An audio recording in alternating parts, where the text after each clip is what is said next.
এসেছেন? জেনারেটরের জন্য ডিজেল নিতে আসছি, কিন্তু এখন তো পাচ্ছি না। কি বলে? বলে যে নাই, ডিজেল নাই। কেন পাচ্ছেন না? পাচ্ছি না কেন, এখন এটা তো ওনারা বলতে পারবে। তারা কি দিবে না বলতে চাচ্ছে? এখন ওনারা বলতেছে থানা থেকে পারমিশন নিয়ে আসতে হবে। এখন এই ডিজেলের জন্য আবার থানা থেকে পারমিশন আনতে যাবে কি? কেন আমার লাগবে ডিজেল, জেনারেটর, কারেন্ট নাই, জেনারেটর চালাতে হবে। আমি চালাবো কি দিয়ে? এখন কি করবেন তাহলে?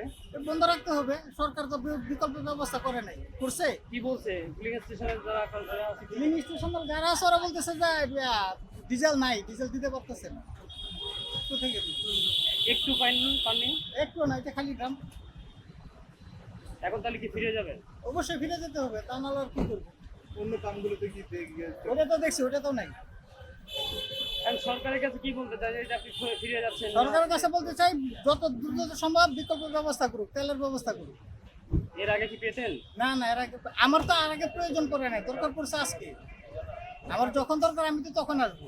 অনেকে তো মজুত করে রাখে আপনাদের মতো। এটা হচ্ছে কি বলবো, এগুলো বাঙালির স্বভাব, বুঝলেন? যাদের আছে ওদের আরো লাগে, যাদের নেই ওরা না খেয়ে থাকে। তারা কি বলছে আপনি মজুত করার জন্য এসেছেন, এরকম কোনো কিছু বলছে নাকি? বুঝি নাই কথা। তারা কি বলছে যে আপনি মজুত করার জন্য? না না না, তোরা তুমি কিছু বলে এটা না। আমার এখন আজকে লাগবে, আমি আজকে নিতে আসছি। আমার তো আগে লাগে না, আমি আগে নিতে আসবো কেন?